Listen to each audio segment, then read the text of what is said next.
Today I'm making pork loin cutlets with Friarielli with you, one of my favorite dishes. If you follow me, you probably already know this. It's sausage, actually sausages, because you need at least two or three, and Friarielli. Today though, this isn't a recipe I'm making for the first time, at least not at home, but it's the first time I'm showing it to you, actually making it together with you. More than anything else, I usually make Friarielli with pork loin.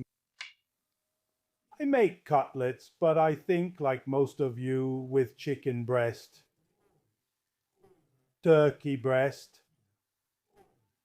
beef or veal, but look, with pork loin.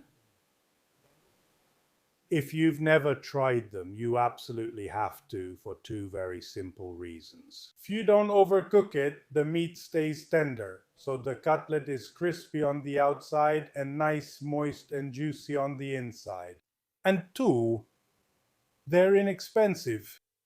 Prepare this delicious dish with me. Let's get started. But before we begin, let's take a look at the ingredients. First of all, for the base, let's say I always tell you more or less for 4 people, 8 or 12 slices of pork loin. It obviously depends on how many you eat or how many you want to serve.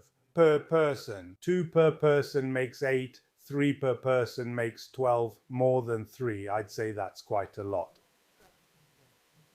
So don't overdo it. I have 8 or 12 slices of pork loin, 2 or 3 eggs. It depends a bit on the size and also on whether you want to do a double breading or not. If you have leftovers as usual, I don't need to tell you what to do.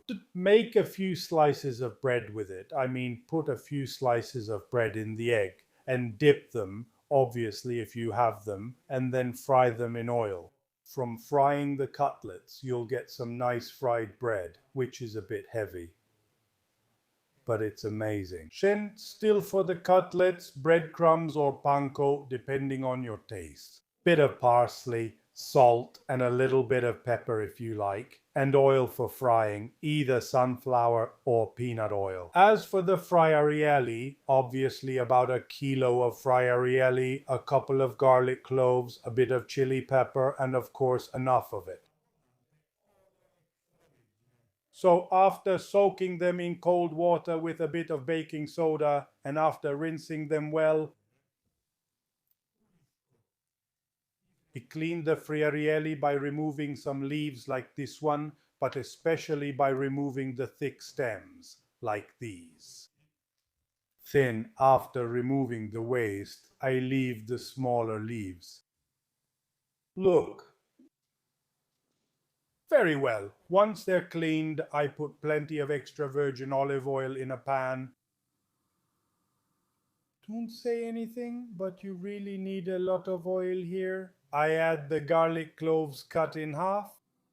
Then, once the garlic is golden, I add the dried chili pepper. I didn't add it earlier, unlike fresh chili, otherwise it would have burned. And now I add the Friarielli. Don't worry if they pop and don't worry if they seem like a lot, because they'll shrink down anyway. Now, I add a pinch of salt. On low heat, I let it cook for about 20 minutes. Don't worry if at first you hear them crackling, because that's exactly where the dialect name Friarielli Scoppiati comes from. As for the cooking, if you don't want them to turn black, don't cover them with a lid. Now let's move on to the meat. Lightly tenderize both sides, right? Just a bit. Don't remove the fat, but if you prefer, take it off with a knife. I cut this little piece here mostly for convenience, but I don't throw it away. And do you know why? Since I have 10 to 12 slices of meat with the other small pieces, there are 10 to 12 total pieces. This way you can make a nice ragu for at least 2 people, add oil, a bit of onion, and if you like, a bit of garlic. Saute these. Add the tomato sauce inside. and let it cook on low heat for about an hour. And you'll see how flavorful it is. Don't even think about throwing them away. For example, if the fat seems a bit too much, maybe you can even remove it. Actually, unlike this one, it was a bit too much.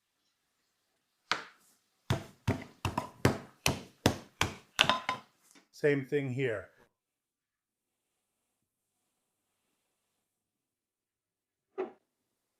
Here you go. This is my little treasure for the ragu. And if you want to be a little bad, but I didn't tell you this, you can also add a bit of the fat, the little bit I trimmed off almost all the slices. But it's up to you. Then you'll tell me you have high cholesterol and so on, so I don't want to take responsibility. Let's say I put it now in a deep plate. I break the eggs.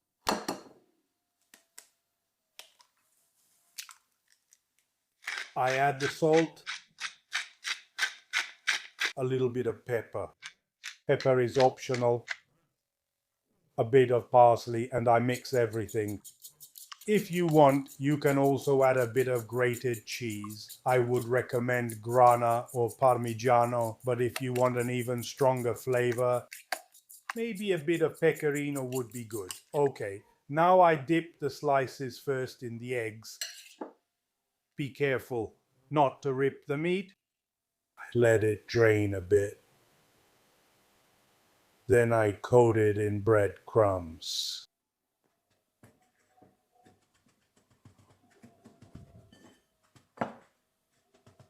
Do it well a couple of times. Set them aside as I go. Eventually, you could go for a double breading, as you should do in this case. The word itself says it, double. By dipping the slices again after coating them in breadcrumbs back into the eggs and then again into the breadcrumbs in a very, very simple way. Now, often what I do is I start out not wanting to do the double breading. Then maybe I don't feel like having fried bread. So as I mentioned earlier when I gave you the list of ingredients, and that is if there's a bit of egg left, you can actually dip the bread in it. And wait, I got distracted.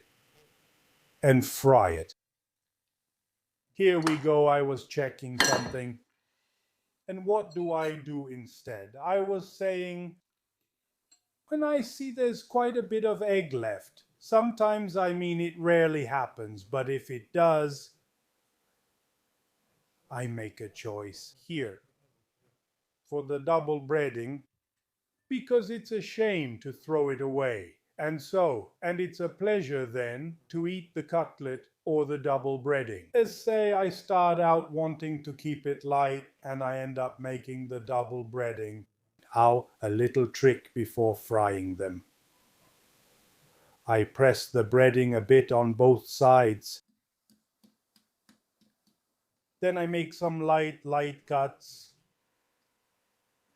mostly on the fat, and occasionally elsewhere on the surface, but small ones so the meat doesn't curl up. And then in hot oil I fry the slices for 2 or 3 minutes on each side, no more, until they're golden. Anyway, by the way, you can find my 2 cookbooks only on Amazon worldwide. Search for Carlo Gaiano recipes and they'll arrive in at most 2 days.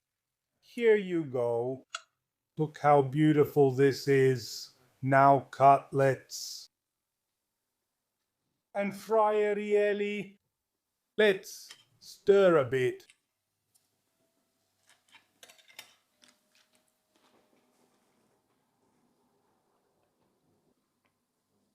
Mamma mia. Look, look. There's a doubt. I really have a doubt. I don't know if I prefer sausages with Friarielli or these cutlets more. Believe me. Let's do it this way. With bread, even though here, if we make Friarielli, smoked provola and cutlet, in my opinion, enjoy your meal. But let's do it this way. Sausage, provola and Friarielli with bread. To keep it a little lighter, cutlets and Friarielli without bread, because otherwise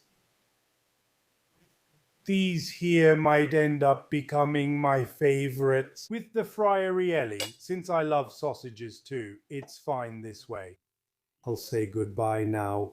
Let me know if you try this recipe, how it turns out for you. I think you'll love it. I'll be waiting for your comments down below.